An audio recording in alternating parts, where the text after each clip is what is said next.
A los 15 años de la mano de Vicente Guillot. Vicente Guillot estaba muy relacionado con aquel colegio. En aquella época, pues los Valencia, Levante, Don Bosco, Benimar, Colegio Salgui, yo creo que eran los clubes más importantes a nivel fútbol base.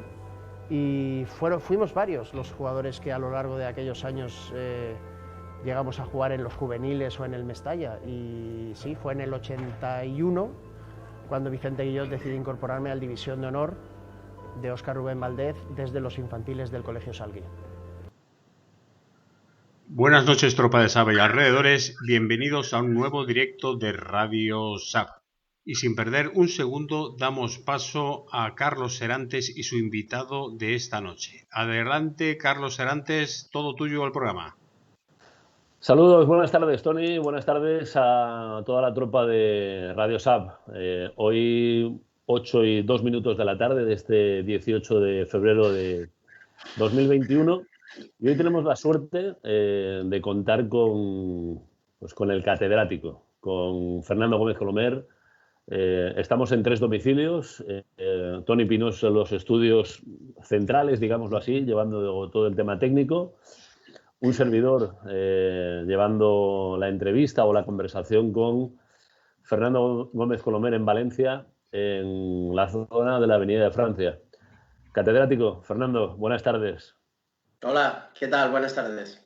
Bueno, Fernando, no hemos podido escuchar bien el audio, pero era el audio que hablaba de tus inicios en el Colegio Salgui, cuando Vicente Guillot, siendo tú un chaval, te da la oportunidad de fichar por el mejor equipo de la ciudad, ¿no?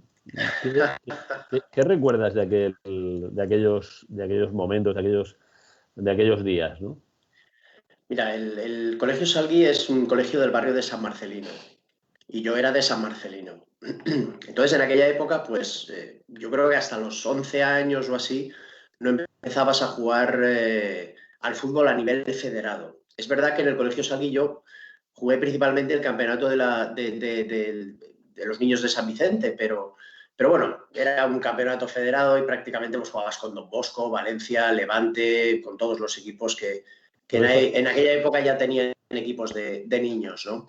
Y yo era de ahí de San Marcelino y nosotros jugábamos en los bancales de por ahí alrededor, pues 4 piedras y a jugar en la calle. Y a veces incluso en los patios interiores de las manzanas de edificios, pues unas manzanas contra otras y hacíamos como una especie de pequeño campeonato, pero sobre todo era jugar entre amigos.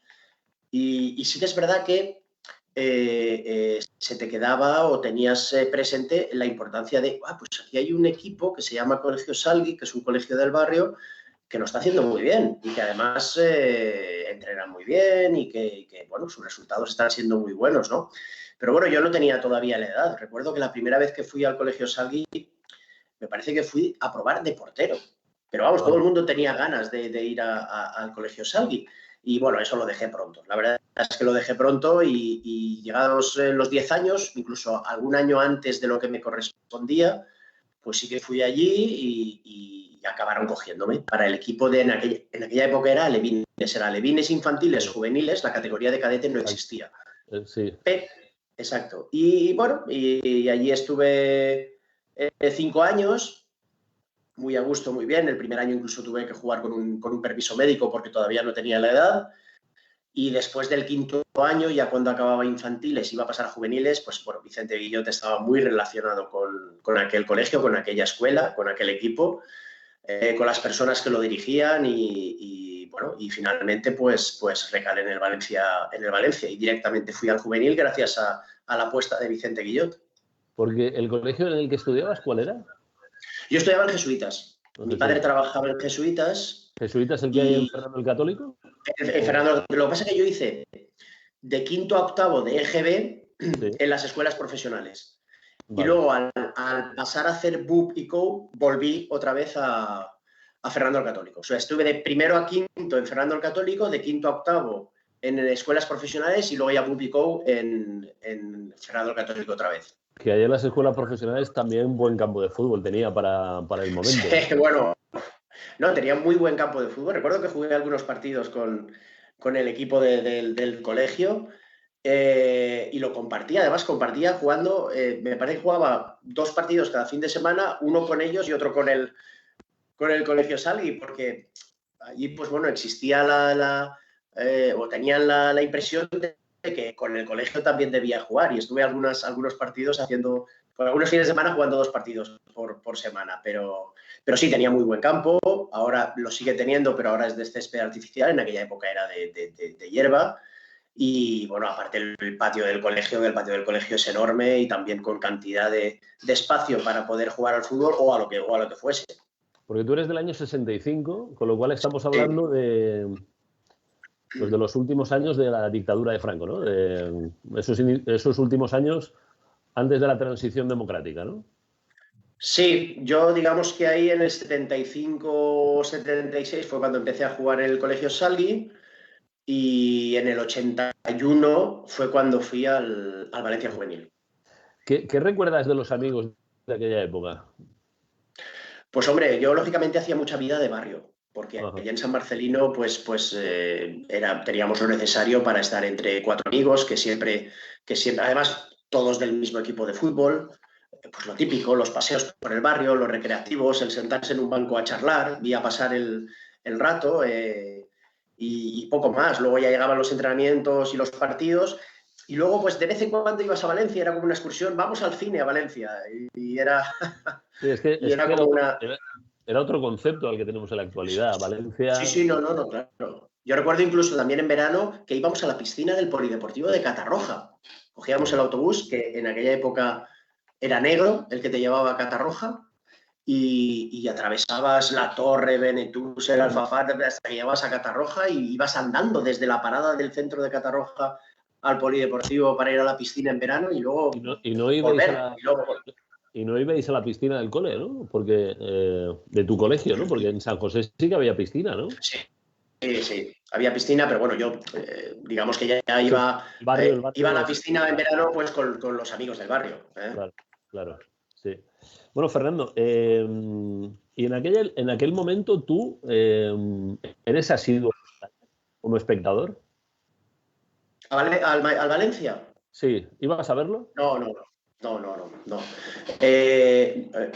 Mi padre es decir, no teníamos la capacidad económica para tener un pase del Valencia, además éramos muchos hermanos, 4, y sí que recuerdo que de vez en cuando, un par de veces al año, Manolo Mestre le daba un par de entradas a mi padre para que fuéramos a ver pues el Valencia-Cádiz o el Valencia-Sporting, partidos de estos en los que era más fácil poder dar un par de entradas de invitación para poder ir a ver los partidos.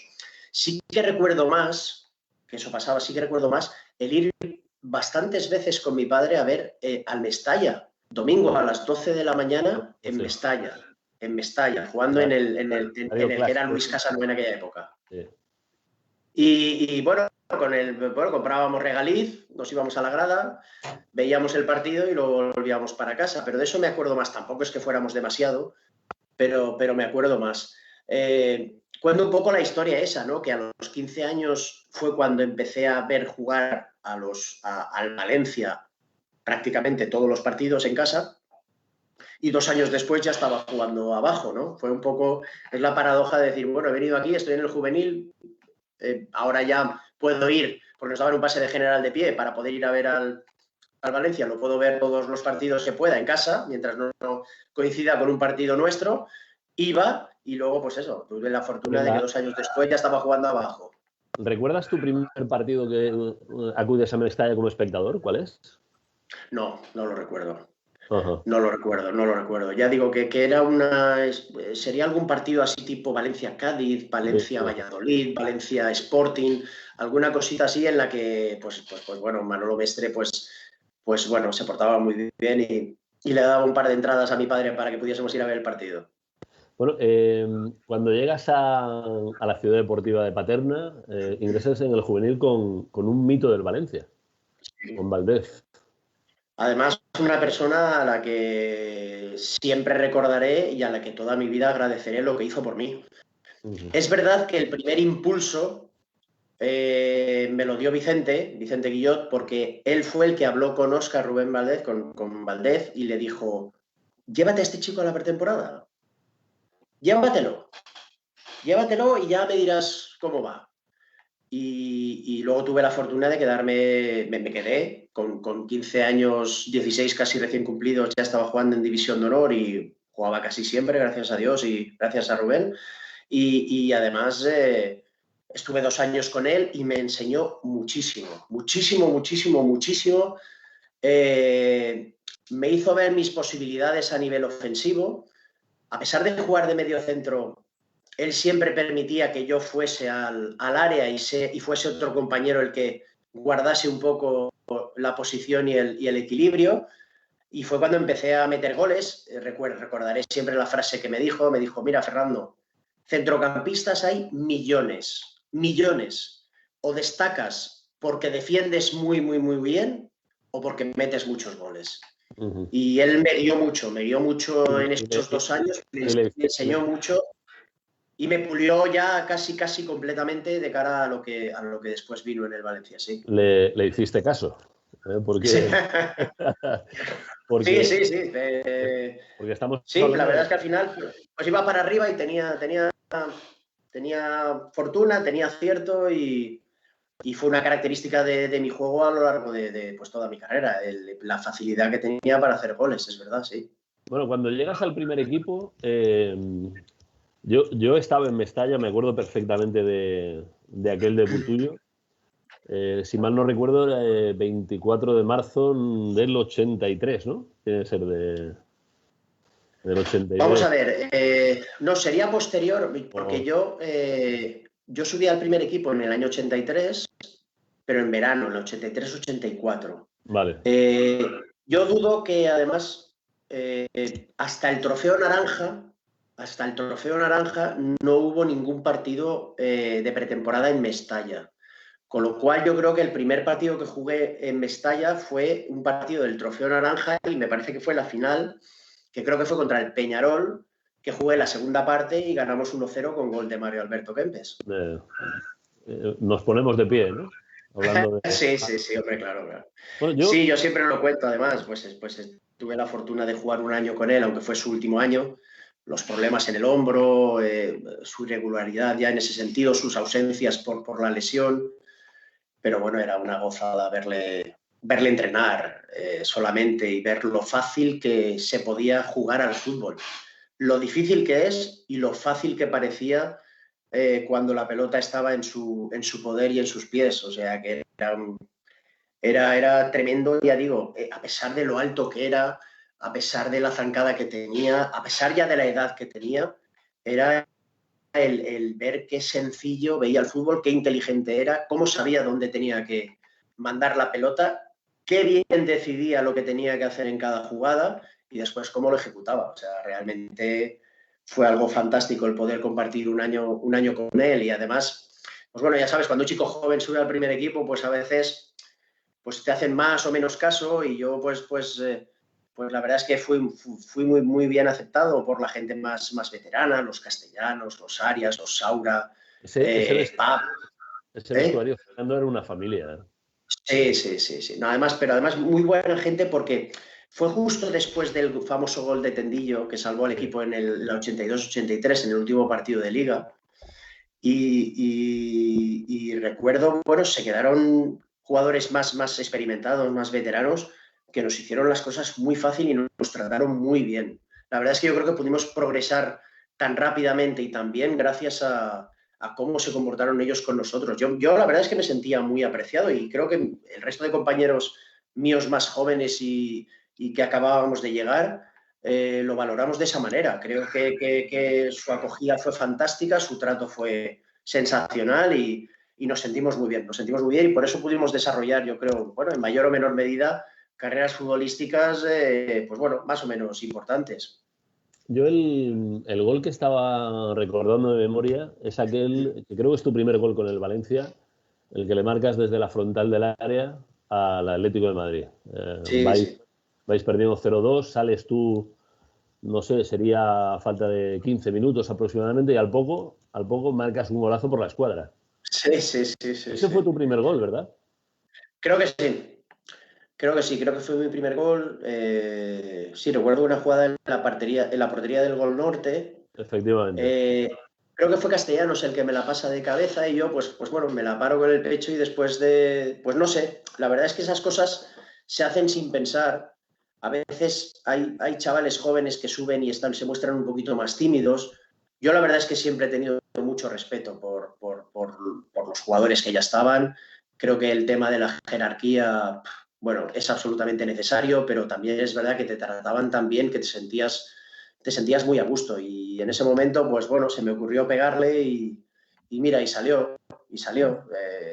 Quizá fue una premonición, ¿no? Un poco de los 15 años que iban a venir, pero nunca sabes. Igual le hubiese podido pegar, irse a 3 metros por encima de la portería, pero salió bien, fue a la escuadra y ese fue mi primer gol, sí. Bueno, has marcado goles de todo tipo, de todas las facturas. Yo recuerdo también uno espectacular. Voy contigo, Tony, enseguida porque hay alguna pregunta que nos lanza en directo, Fernando. Sí. Pero yo me acuerdo, bueno, el gol de San Mamés está claro que fue impresionante. Aquella tanda de penaltis en Barcelona, que tú y Camarasa, vamos, cogéis una escuadra, un Rotring, el Cartabón y la ponéis en la escuadra. Pero aquel gol contra el Murcia, Sí. aquel fue espectacular, ¿no? Sí, fue en Mestalla, además, el partido fue Sí. muy, muy bonito. El primer gol lo marcó Alcañiz, además, también le di yo el pase y así de tacón y quedó muy bonito. Alcañiz luego la metió en la escuadra también y ya casi era el final del partido y claro, terminarlo de esa manera, pues bueno, para la afición significa mucho, ¿no?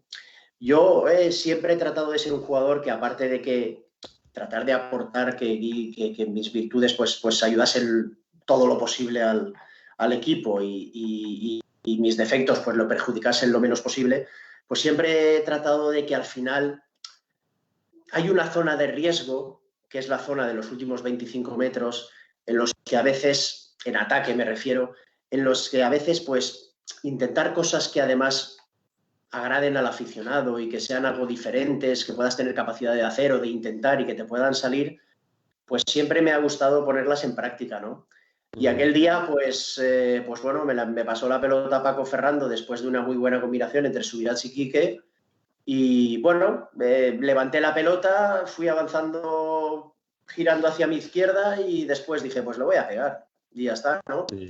Ya la tengo buena, yo de volea funcionaba bastante bien y también se fue a la escuadra y fue un gol muy, muy bonito. Sí, hay muchos aficionados a los que ese gol es el que más les gusta. ¿A ti cuál es el que más te gusta de los que marcaste?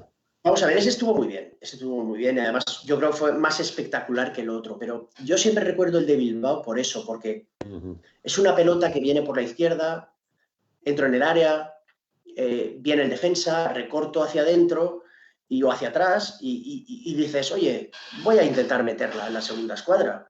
Y claro, y le pegas y la pelota va casi a una velocidad incluso disminuida, ¿no? Más reducida.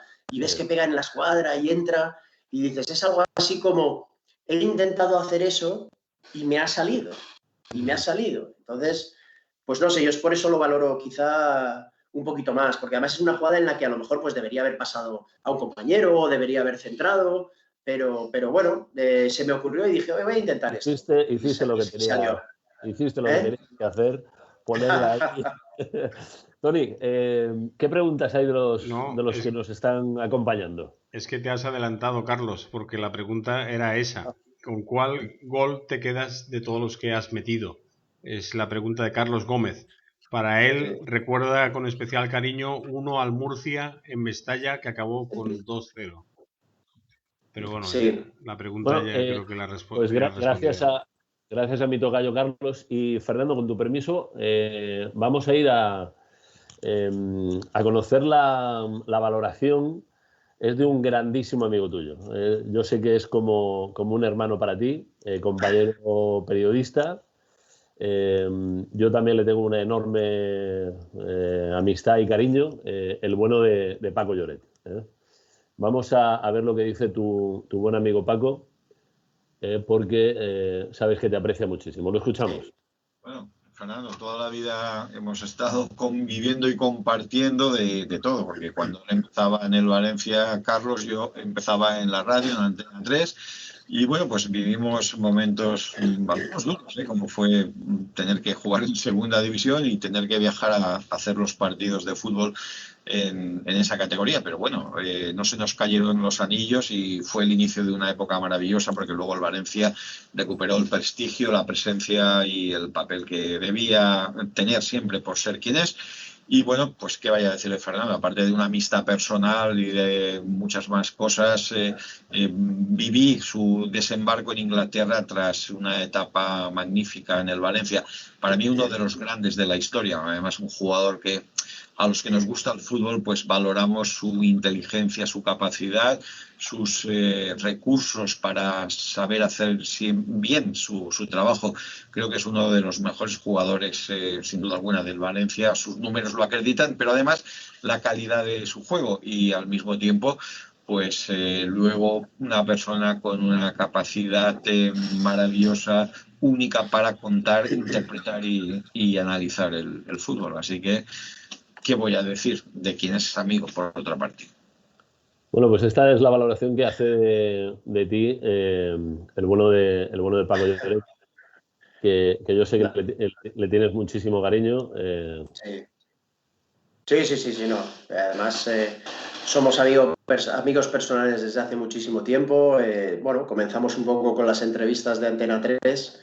Cuando él estaba en Antena de José María García en Valencia. Sí, con las entrevistas cuando él estaba en Antena 3 y después, pues sí que es verdad, fuimos estableciendo ahí una amistad. Tampoco recuerdo ni incluso cómo fue el camino hasta que definitivamente fuimos amigos personales. Después, como él ha dicho, no solo vivió mi desembarco en Inglaterra, sino que además me ayudó mucho porque él fue el que encontró a la persona que después consiguió llevarme a Inglaterra, que fue el mismo representante que llevó a Gustavo Poyet al Chelsea. Y fue una conversación personal de él con ese representante cuando les puso mi caso y finalmente pues consiguió llevarme a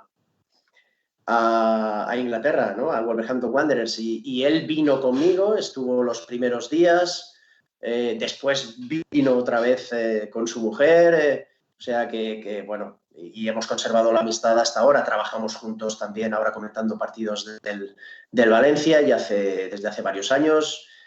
Yo lógicamente siempre he estado abierto a poder charlar con él, incluso a nivel público también cuando hiciese falta, y la relación es muy buena, de hace muchos años y continuará toda la vida, seguro. Porque para quien no lo sepa, Fernando, a día de hoy colaboras con Paco Lloret, colaboras también, bueno, dilo tú mejor, ¿no? Bueno, estoy con Paco haciendo un poco la previa y el post partido del Valencia, y luego hacemos un par de entrevistas semanales, los lunes y los viernes a mediodía. Lo que pasa es que, claro, no pude ligarme a él del todo para comentar también los partidos del Valencia mientras se están desarrollando, porque yo ya venía con un compromiso de Radio Nacional. Entonces estoy con Radio Nacional comentando los partidos del Valencia normalmente, aunque también comento otros partidos, y después con Paco pues haciendo la previa, el post y las dos intervenciones semanales lunes y viernes. Y luego además estás entrenando. Sí, dime. Luego además estás entrenando. Sí, estoy entrenando al SIA Club Deportivo Benigànim, que es un equipo de tercera, que tiene un proyecto muy determinado, muy concreto, que lucha por salvar la categoría, pero que tiene también unos objetivos de formación de chavales jóvenes, a ver si se pueden asentar en tercera división, y la temporada que viene pueden ir a equipos mejores, o pueden, como algunos, he ido ya a estudiar a Estados Unidos becado por el fútbol, o puede ir a algún equipo de segunda B o algún filial, porque todos son jugadores de menos de 23 años, con lo cual, pues bueno, entusiasmado de estar allí, aunque las cosas son difíciles, pero trabajando en esa dificultad, pues intentando que las cosas salgan lo mejor posible, sí. Hablaba Paco de las cifras históricas tuyas, rápidamente, esas 15 temporadas en el Valencia que has comentado antes, del 83 al 98, y luego al final pues esa temporada en Inglaterra y tu retirada del fútbol en el Castellón. Por el Valencia, Eres el jugador que más partidos oficiales ha jugado con la camiseta del Valencia. 553 partidos oficiales con 144 goles, que ahí es nada. Y eres el cuarto máximo goleador de la historia del Valencia, y no siendo delantero, como has dicho, ¿no? Y luego, sí, además, un dato que repasando un poco las cifras, me ha venido otra vez a la memoria: 7 temporadas consecutivas, un mediocampista marcando más de 10 goles. Ahí es nada. Sí. Ahí es nada. Sí, sí. Yo siempre lo comento un poco de forma irónica, digo, es que yo veía la portería grande, ¿sabes? Sí, yo se lo digo mucho a mis jugadores, digo, ay, mister, es que tú metías muchos goles, y digo, ya, pero es que yo veía la portería grande, es que hay gente que la ve muy pequeña, ¿no? En los metros finales la portería se hace pequeñita. Tony, sí, ¿tenías alguna pregunta de algún otro oyente? Sí, de José Javier Remoí. ¿Qué consejo les darías, Fernando, a las nuevas generaciones que vienen en edades tempranas, sabiendo lo que sabes y lo que has vivido? Porque creo que un gran valor que tienes tú es la humildad. El consejo. Bueno, hombre, se lo agradezco. Trato de serlo. No, yo la verdad es que a mí me encanta hablar de fútbol, me encanta hablar con todo el mundo, de fútbol o de cualquier otra cosa, y soy además la persona que más se critica a sí mismo soy yo, aunque también me tengo que hacer valorar, porque si no pocos me valoran después, pero se lo agradezco. Y yo siempre que me han preguntado por esto, el primer consejo que les he dado es: no dejéis de estudiar. No dejéis de estudiar, porque al fútbol es muy difícil llegar. En el fútbol es muy difícil llegar. Hay que tomárselo como una segunda opción después de los estudios. Yo recuerdo que yo estaba jugando en el Mestalla, y para mi padre todavía eran más importantes los estudios que el fútbol. Y yo jugaba en el Mestalla con 17 años. Pero para mi padre lo más importante era los estudios. Y después, pues hombre, ya al final llegas a primera división y es lógico que el fútbol pase un escalón por encima de los estudios. Pero el consejo que le doy siempre a los padres y a los niños es: tomaros en serio los estudios, que es lo que de verdad os va a ayudar en la vida. Y si luego tenéis la fortuna de jugar al fútbol, pues ya volveréis a estructurar vuestras prioridades. Pero luego también perdona, dime. No. Luego también que se diviertan y que disfruten jugando al fútbol. No pueden sufrir jugando al fútbol. Que se diviertan, y ojalá tengan entrenadores que les hagan participar, que les corrijan con diplomacia y con alegría, y que sobre todo, bueno, que establezcan compañerismo con los demás jugadores del equipo. Y luego ya veremos si van progresando. Y si van progresando, pues poco a poco deberán tener una vida ordenada para que no les perjudique en el mundo del fútbol. Y si ya entran un poco en la élite, pues ahí ya intentarlo darlo todo por intentar lograrlo, porque jugar al fútbol es muy bonito. Y como yo digo muchas veces, pues a lo mejor estudias económicas y eres economista, o estudias derecho y eres abogado, pero no hay ningún estudio para ser futbolista. Al final lo serás o no lo serás, pero por eso digo, es muy bonito y hay que saber llevarlo, pero lo más importante, que si puede ser, nunca se dejen los estudios. Tony, más preguntas, ¿verdad? Sí, esta pregunta a lo mejor no es para Fernando, sino a quien corresponda. De Merche, ¿para cuándo un partido homenaje a Fernando? Bueno, partido homenaje ya no va a haber, porque hace 10 años que colgué las botas ya definitivamente. Solo me las puse para el día del centenario. Antes aún jugaba. Mira, yo la verdad es que lo intenté, porque además me apetecía, como yo estaba jugando en el Wolverhampton Wanderers, en los Wolves, pues me pareció muy, muy bonito hacer un partido, de verdad, aunque económicamente no sacase nada, me daba igual. O sea que me parecía muy interesante hacer un partido Valencia-Wolverhampton Wanderers. Pero me parece que fue Héctor Cooper el que decidió no hacerlo, no quiso hacerlo. Me parece que era Héctor Cooper el que era entrenador del Valencia en esa época, y no quiso hacerlo, ¿no? Entonces, pues bueno, no sé si fue Héctor Cooper o fue Ranieri, no recuerdo, creo que fue Ranieri, me parece. En la temporada 98-99 sería Ranieri. Sí. Era Ranieri, Sí. porque el título de Copa 99 fue Ranieri. Correcto, era Ranieri. Y fue Ranieri el que, bueno, o el club o el Ranieri el que no quiso, pero bueno, se intentó.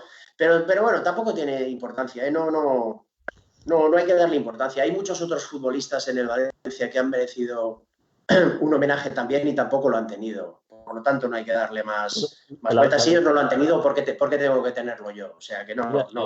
Había una pregunta que me habían lanzado con anterioridad a empezar, Vicente, un profesor de magisterio, y yo lo ligo también con lo que has comentado antes de Mario Kempes, ¿no? Tanto Mario como tú, Vicente hablaba de si te consideras maltratado por la historia del Valencia. Y yo también lo ligo un poco con Mario, ¿no? Dos grandes, dos dieces históricos del Valencia. ¿En tu caso crees que el Valencia no ha sido justo con vosotros? Bueno, Mario debería contestar él. Yo no sé si ha sido justo o ha sido injusto. Yo sí que sé que hubo una época ahora, hace unos años, que se contó con él para ser embajador del club. Después, por lo que fuese, se torció y ya no está ligado al Valencia Club de Fútbol ahora mismo de ninguna manera, ¿no? Sus problemas tendría con los actuales gestores y eso se terminó, ¿no? Yo no fui maltratado. Además, después tuve la oportunidad de ser director deportivo, incluso consejero y vicepresidente de la entidad. Y bueno, pues yo creo que acabas de ser jugador. A mí la asociación de jugadores siempre me ha tratado bien. El club, si ha necesitado algo, aunque he tratado de pedirles pocas cosas, también siempre me ha tratado bien. Después fui director deportivo, como digo, guardo buena relación con todos los empleados que quedan de aquella época y no guardo nada, no guardo ningún récord ni pienso que he sido maltratado. Es que no sé de qué manera podría ser maltratado. En el club puedes estar trabajando o no, pero no significa eso que seas maltratado y además no podemos trabajar todos. Yo ya tuve mi época, que efectivamente pues yo creo que se acabó antes de lo que debería haberse terminado por culpa de la decisión de Manuel Llorente, pero bueno, del resto han contado con otros exjugadores y nada más. Yo no, en absoluto, no me siento maltratado por el Valencia, ni los de ahora ni de los de antes. Vamos con otra pregunta, Toni, porque hay varios vídeos que tenemos que lanzar, Fernando, y muchas son las preguntas, con lo cual vamos rápidamente con la siguiente de las preguntas. Carlos te dice que si el fútbol no ha cometido una injusticia contigo a no darte ningún título. Uf, ahí sí,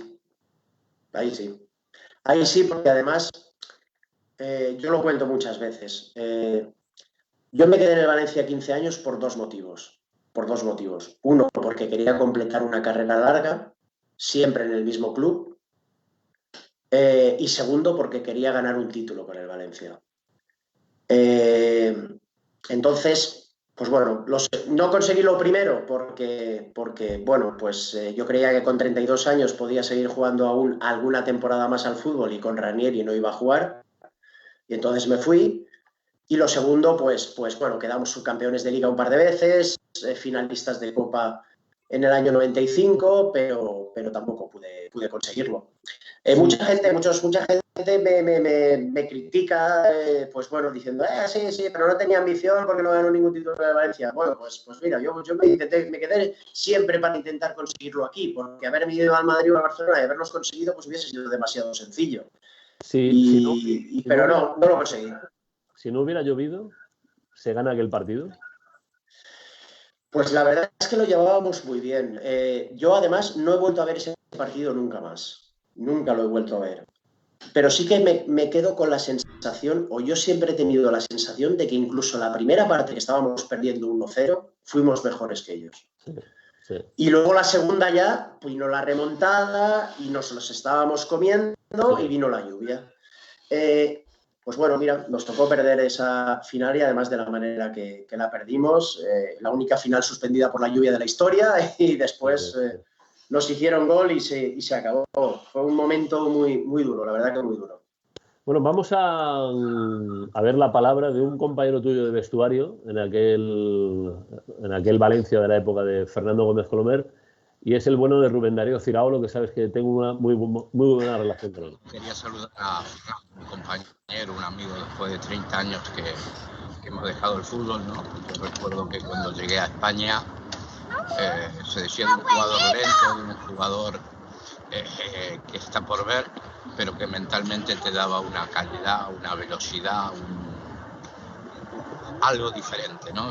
Cuando tocaba el balón pasaban cosas, decían que nunca se escondía, siempre lo quería, te daba velocidad, mentalmente estaba por encima del resto de nosotros, y la verdad que siempre se dijo que era un jugador lento, que yo creo que no lo es. Y solo le quería preguntar a Fernando si esta vez nos vamos a salvar, ¿no? La verdad que sé que está difícil, que está complicado, pero que bueno, creo que nos vamos a salvar si él cree lo mismo.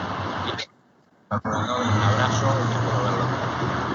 Bueno, pues la pregunta que te lanza el bueno de Rubén, no sé si has escuchado bien el audio.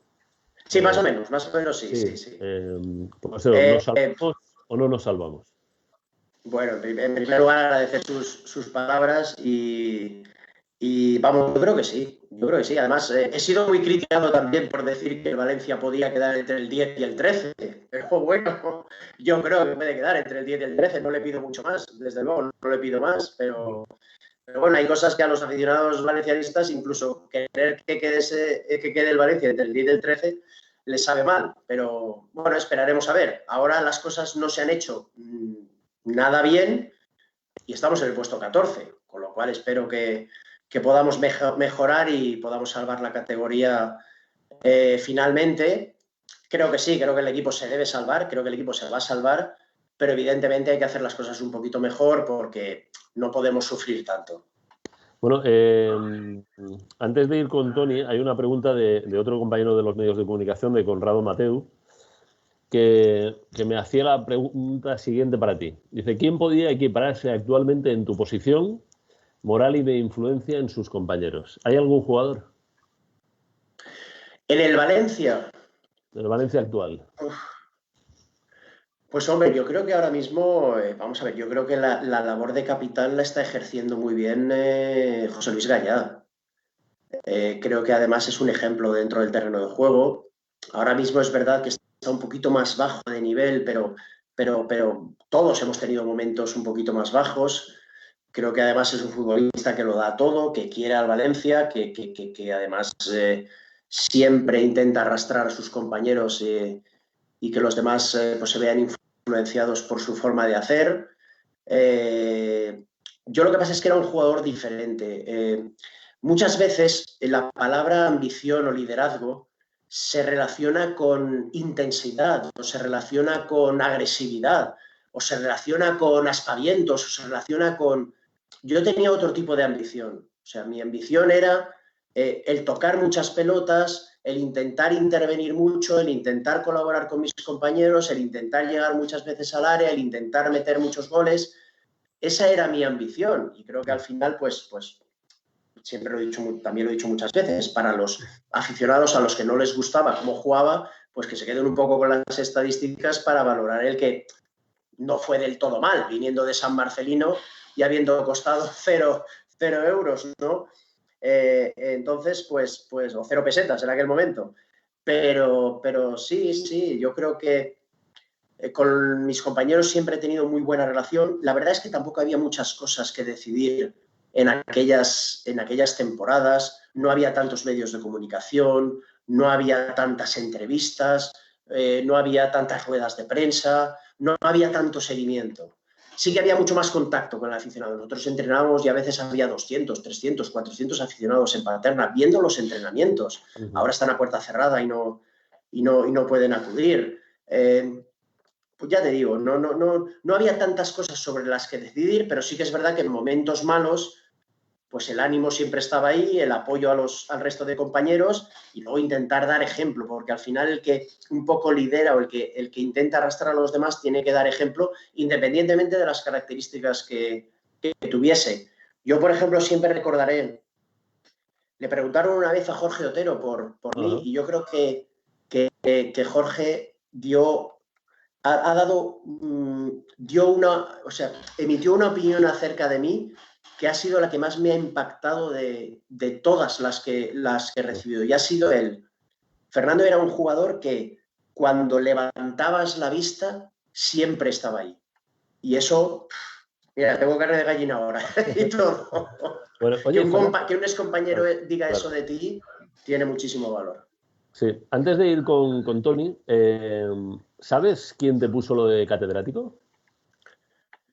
Pues no lo recuerdo. Pues te lo van a decir Fernando en un vídeo. ¿Quieres?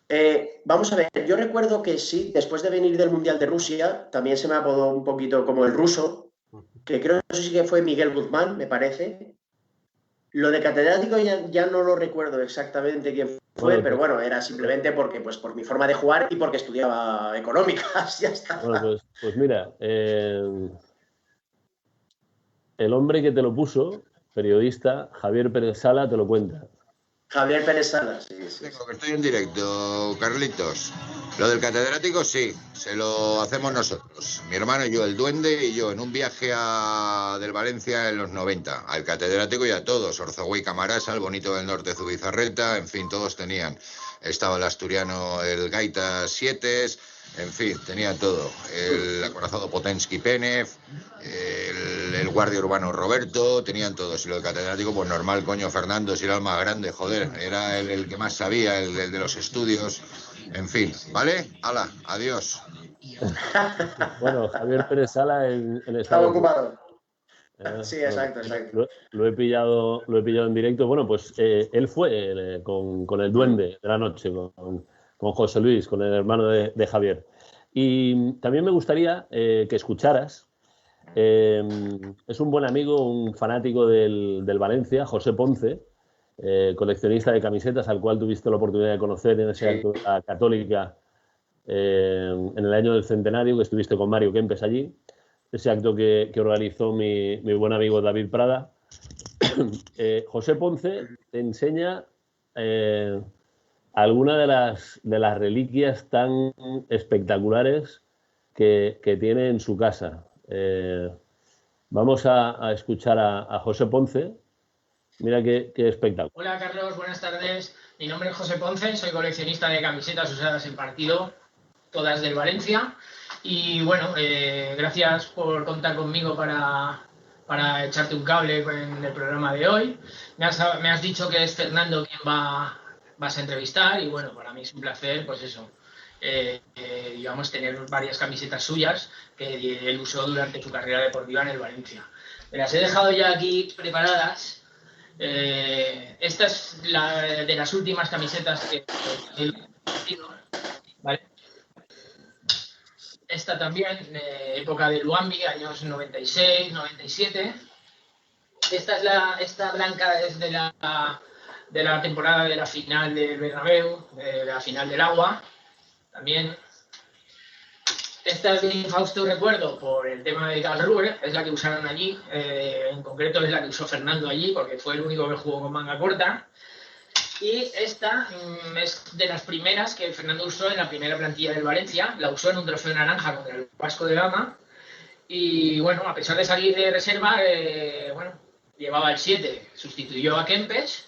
Y bueno, pues si nos puede contar alguna anécdota o alguna vivencia que él recuerde de aquel partido o de la época en concreto aquella, pues oye, pues estaría encantado de saberlo. Simplemente, nada, reitero mi agradecimiento por bueno, darme la oportunidad de participar en tu programa y Amun Valencia. Bueno, pues, ¿qué camiseta te gusta más, Fernando? Esa de Resi es de la señora, está muy bien, ¿eh? Hablábamos antes del debut. José nos ha hecho recuerdo Vasco de Gama, sustituyendo a Kempes. Es una reliquia esa camiseta y es muy bonita. Pero es claro, esas son de hace tanto tiempo y tan peculiar y además con la señora y tal, pues llama mucho la atención. Es verdad que luego hemos jugado de azul, de rojo, de celeste, ha habido camisetas muy bonitas. Las últimas de Luambi eran muy bonitas. Con el Ford y con el nombre ya y el número atrás. Además estaban de diseño muy, muy, muy bien. Bueno, yo creo que al final pues bueno, no existía tanto marketing ni tanta originalidad, pero bueno, siempre era un orgullo. A nosotros nos daba igual cómo era la camiseta. Al Tony, final, el jugador, el caso es vestírsela y jugar con ella. Tony, había más preguntas, ¿verdad? Sí. Yolanda te pregunta, Fernando, si este año piensas que podrás hacer campamento de verano. Bueno, la verdad es que no lo suelen hacer ahí en el plantel, pero pues bueno, vamos a ver cómo está el tema a nivel sanitario. Allí siempre que pueden tienen mucha actividad y en Puzol y lo suelen hacer todos los años, pero ahora mismo no tienen claro todavía si podrán hacerlo o no, aunque seguramente si existe la mínima posibilidad lo harán. Fernando, yo creo que el tema de llevar el brazalete de capitán del Valencia tiene que ser algo, y más siendo valenciano, algo especial, ¿no? Pues sí, lo es. Lo que pasa es que, pues bueno, es verdad que me acuerdo mucho de que lo llevé, pero también me acuerdo mucho de cómo dejé de llevarlo, porque lo pude llevar muchos más años. También fue en otro trofeo naranja y Husidin pues decidió que ya no llevase más el brazalete y se lo dio a Lubo Benef. Pues Husidin, no sé, fíjate, ¿qué sería? 90 y pocos, ¿no? 90 y pocos. 90 y pocos, y yo me fui en el 98, pues digamos que 5 o 6 años los que pude llevar el brazalete y no lo llevé. Pero bueno. Ese brazalete lo recoges de Ricardo Arias, ¿no? Sí. El brazalete lo recojo de Ricardo Arias, es un brazalete mío, hecho por mi mujer y por mi suegra, creo que ha salido en algún libro, en alguna foto, que en la que siempre se ha tratado estos temas. Y sí, es Ricardo el que ya un poco deja de jugar de vez en cuando, un poco ya en su última etapa, y paso yo a ser capitán. Sí, es verdad. Yo creo que Subirats ya no estaría, porque Subirats era el siguiente. Roberto, como se fue, pues ya sí, ya me tocaba a mí y empecé a ser capitán en aquella época, sí, después de Ricardo. Oye, hay una pregunta que nos manda Óscar Rubio. En aquella final de Copa, creo que se refiere, del 96, sí. El tema de la anécdota del reflex. No sé si... Vaya, sí. No, pero no era reflex. ¿No? No era reflex, era otro spray. Era otro spray porque no tenía olor de reflex. Pero yo me acuerdo, sí que es verdad, pues me debe haber, o se la he contado a él, o me he oído contarla. Recuerdo que era el mal olor de los contrarios, ¿no? No, es que estabas en una barrera o te estaban marcando en un córner, una jugada de balón parado, incluso si estabas cerca de la barrera o se ponían cerca, yo lo recuerdo, era un olor como era el reflex, pero no era reflex, era algo que olía todavía peor y muy fuerte. Es como si ellos, pues bueno, en aquella época se estilaba mucho eso y se hubiesen puesto todos a la vez y una barbaridad. y resultaba incómodo, la verdad es que resultaba incómodo oler aquello, sí. Bueno, Tony, ¿hay alguna pregunta más de momento? Sí, Fernando te pregunta, Fernando, un tocayo de tuyo, si ha contactado algún grupo de los que parece ser están intentando comprar al Valencia para que de alguna manera les echaras una mano. No ha habido ninguno ha contactado. Ningún contacto. Ninguno ha contactado y además no tengo información acerca de ninguno de los grupos, si es que hay varios. Y si hay uno solo, tampoco tengo información acerca del grupo del que se está hablando. Es verdad que se está hablando de varios, parece que solo hay uno, pero yo ni he recibido nada, ni conozco ni ninguna comunicación, ni sé nada de ellos. También es verdad que es una operación que se me antoja complicada, porque al final el valor de las acciones es muy alto. Bueno, dependerá de lo que quiera cobrar Peter Lim y de lo que quiera pagar el grupo que quiera hacerse con el club, pero después entras en una sociedad con más de 400 millones de euros de deuda, con un campo por terminar, con un campo por vender. Es una operación que si hay alguien y se echa para adelante, se ha de dar cuenta de que entra en una sociedad muy complicada, muy complicada y muy difícil de levantar. Pero vamos, ojalá pase y el Valencia pues pueda ir para arriba de nuevo. Bueno, Fernando, tú has sido también dentro del Valencia lo que has sido gracias al, decías, amor y odio por la afición, pero sobre todo amor, amor por un ídolo del valencianismo. Y le he querido pedir el favor de que nos hable de lo que significa Fernando Gómez Colomer para él. Es una persona que yo te pedí para su cumpleaños un vídeo de felicitación. Es un doctor en medicina, cirujano general del Hospital Doctor Peset de Valencia.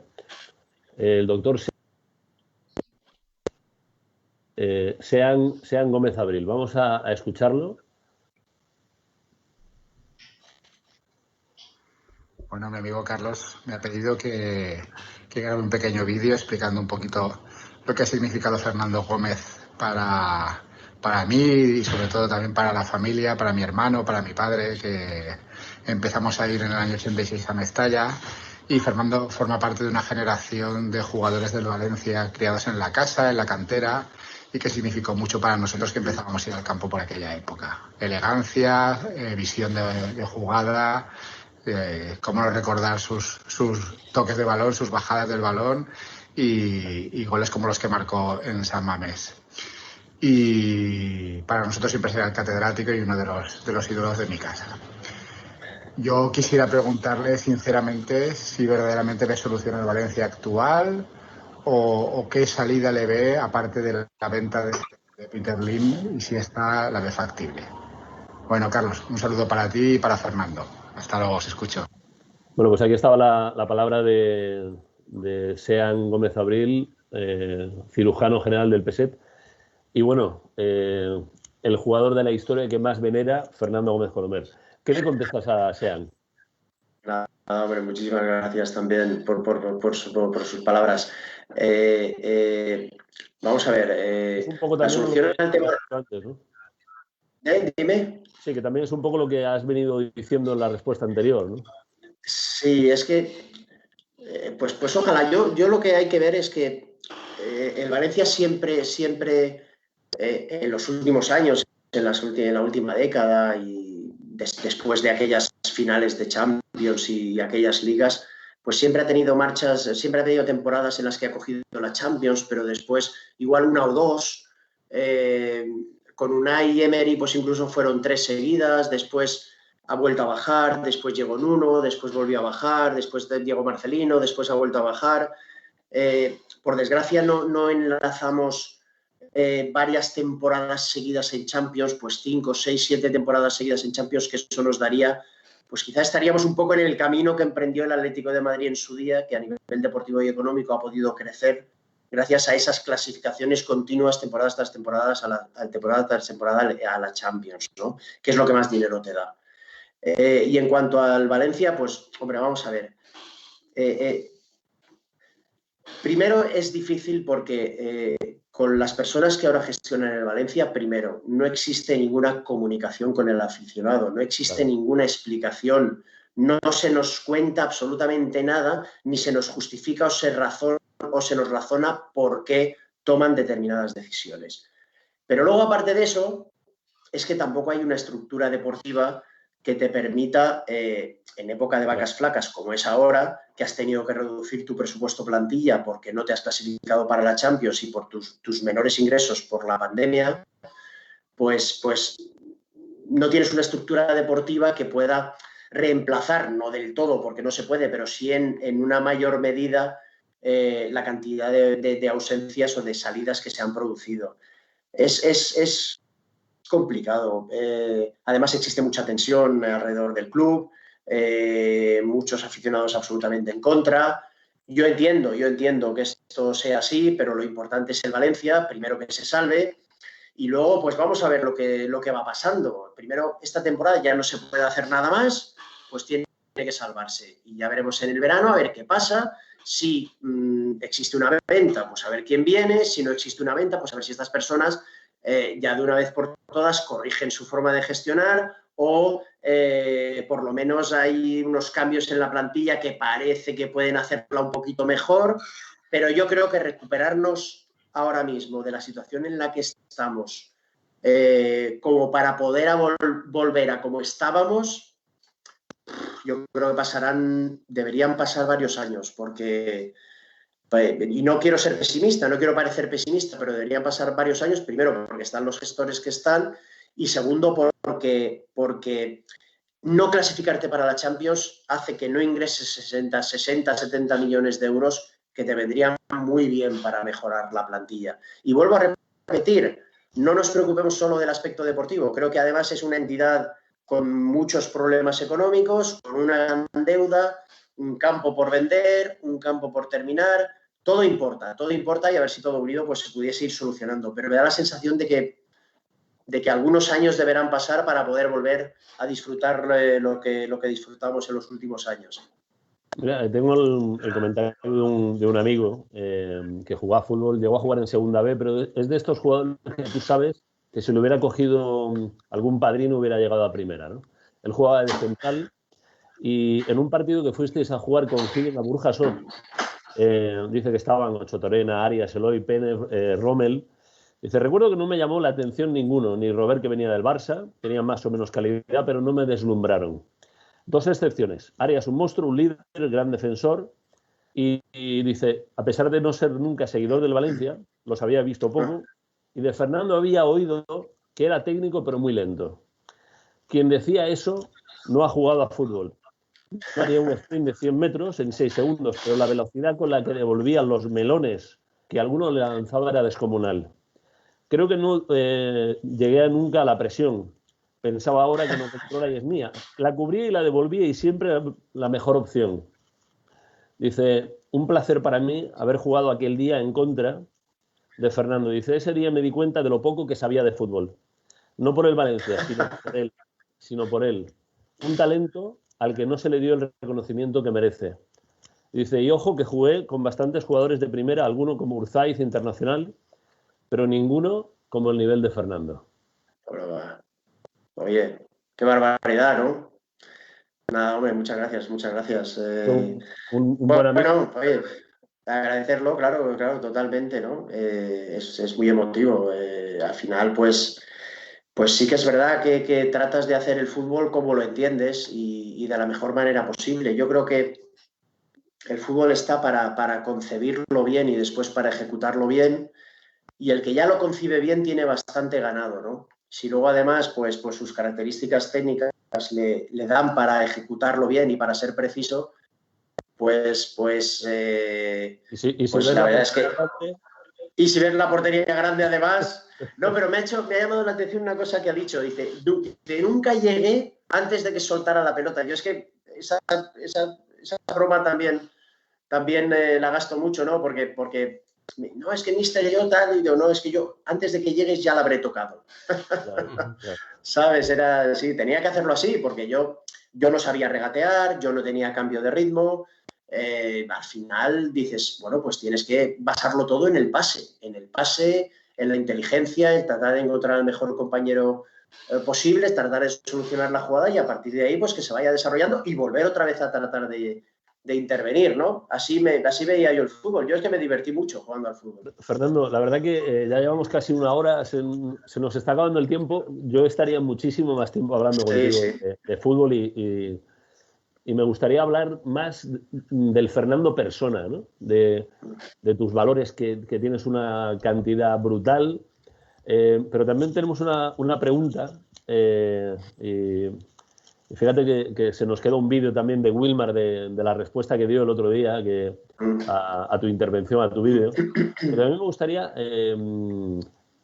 la diferencia que hay, tú viviste el fútbol inglés, entre esa afición de los campos ingleses, esas bomboneras que se generan en Inglaterra y la diferencia con el fútbol español. ¿Cuáles son? ¿Cómo lo viviste aquel año en Inglaterra, donde se vive el fútbol con tanta pasión? Vamos a ver, las dos cosas que más me llamaron la atención fueron, primera, el futbolista es 120% profesional. O sea, yo cuento una anécdota muchas veces que en el descanso de un partido un jugador reserva de mi equipo cruzó el pasillo para irse al gimnasio. Y le digo, ¿pero dónde vas? Dice, no, voy al gimnasio a hacer unas pesas que estoy aburrido. Digo, pero si puedes salir en la segunda parte. No, da igual, yo voy a hacer unas pesas que estoy aburrido y quiero hacer ejercicio. Y podía salir, más salió en la segunda parte, ¿no? El jugador es muy profesional y siempre ejecuta las acciones al 100%. Es un fútbol de un ritmo tremendo. Y bueno, muchas veces la verdad es que no te dejan ni respirar, pero bueno, tiene esas características. Por eso a veces partidos de 0-0 son tan llamativos en Inglaterra, ¿no? Y luego, lo otro que me llama mucho la atención es que los aficionados creen que el futbolista siempre ha jugado al 100%.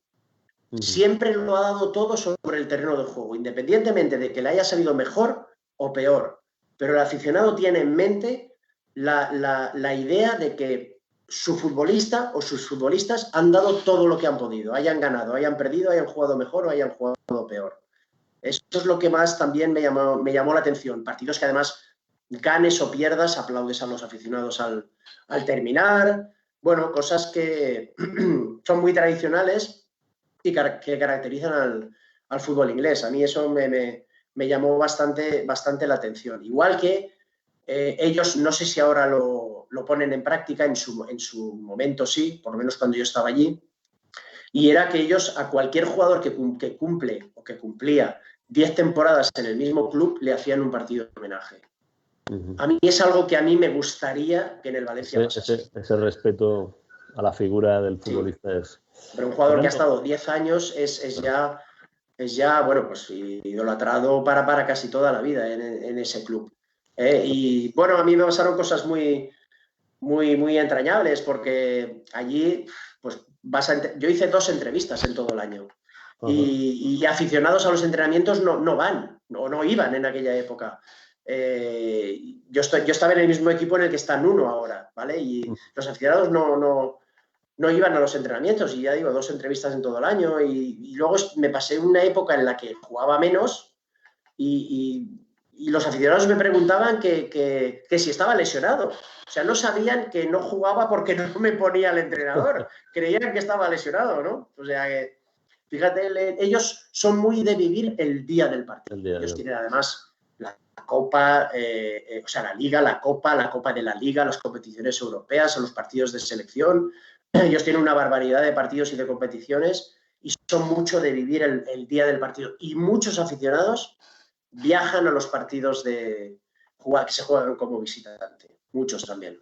Fernando, ahora que estamos terminando esta conversación, esta entrevista, yo recuerdo ese Fernando que iniciaba su andadura en el Valencia, en la calle Juan Llorens, aparcado su Renault Super 5, creo que era gris. Gris. Y me acuerdo de la matrícula, Valencia 8113 BS. BS, sí. ¿Qué hay de aquel Fernando? ¿Qué queda de aquel Fernando? ¿Qué ha cambiado? ¿Sigue siendo el mismo? Yo creo que sí. Yo creo que sigo siendo el mismo. Que luego, pues bueno, tuve una vida en la que por suerte, pues desarrollé una actividad pública que además me divirtió una barbaridad. Hice lo que más me gustaba y me lo pasé muy bien. La verdad es que a pesar de no haber ganado ningún título, me lo pasé muy bien. Y además haber jugado tanto tiempo en el Valencia, pues fue algo que fue como no lo pude cumplir del todo, pero fue como cumplir un objetivo marcado desde el primer día que llegué. El poder jugar toda mi carrera deportiva en el mismo club, en el Valencia, en este caso que era el club de mi ciudad y mi club. Yo creo que pocas cosas han cambiado. Yo sigo siendo el mismo. Es verdad que ahora pues me conoce más gente, entonces no me conocía nadie. Y como digo, pues la oportunidad de jugar al fútbol, pero nada más. Yo era jugador de fútbol y bueno, si tenía que ir al supermercado, pues iba al supermercado, y mis paseos por la ciudad o si tenías que ir al Corte Inglés o a cualquier sitio a mirar alguna cosa, pues ibas con tu mujer. A veces también venían mis suegros o mis padres. Bueno, pues una vida absolutamente normal. Yo he sido de barrio, yo soy de San Marcelino y al final, pues pues vivir en un barrio te hace ser de una determinada manera y bueno, y sobre todo también pues la educación un poco de mis padres, pues bueno, mi padre que trabaja. ¿Cuál es el mejor consejo que te han dado tus padres? Yo no lo sé, mi madre siempre decía mucho que se tenía que ser humilde y mi padre, pues como he comentado al principio de la entrevista, el tema de los estudios, la verdad es que era el tema el tema de los estudios era recto y bueno, y la verdad es que teníamos que hacerlo bien en los estudios, no de manera obligada, porque gracias a Dios tuvimos facilidad los 4 hermanos, pero siempre fueron muy importantes los estudios en mi casa, siempre. Fernando, ¿tu mejor amigo quién es? Pues hombre, vamos a ver, mi mejor amigo, ¿sabes qué pasa? Que yo muchas veces lo pienso y yo he cambiado tanto de ámbito que al final pues se te hace difícil. Yo, pues gente del barrio ya no me queda como amigo. Pues sí que es verdad que Paco es la persona con la que más relación tengo fuera del trabajo. Luego, pues sí que es verdad que tengo amigos con los que desarrollo deporte, hago deporte con ellos casi todas las semanas y nos vemos también de vez en cuando con las mujeres y con las familias. Pero ya te digo, es que con mis hijos he estado jugando en un club, después han estado jugando en otro. Yo a lo mejor pues me he dedicado a jugar, a hacer deporte de esta manera. He cambiado mucho de ámbito y al final, luego también es verdad que yo tuve hijos muy pronto, tuvimos hijos muy pronto. Ahora todavía he tenido uno pequeño, que bueno, ahora ya tiene 15 años, pero cuando ya las personas con las que te relacionabas ya no tenían, ya los tenían mayores. Quiero decir que no ha sido fácil establecer relación con alguien que te durara toda la vida.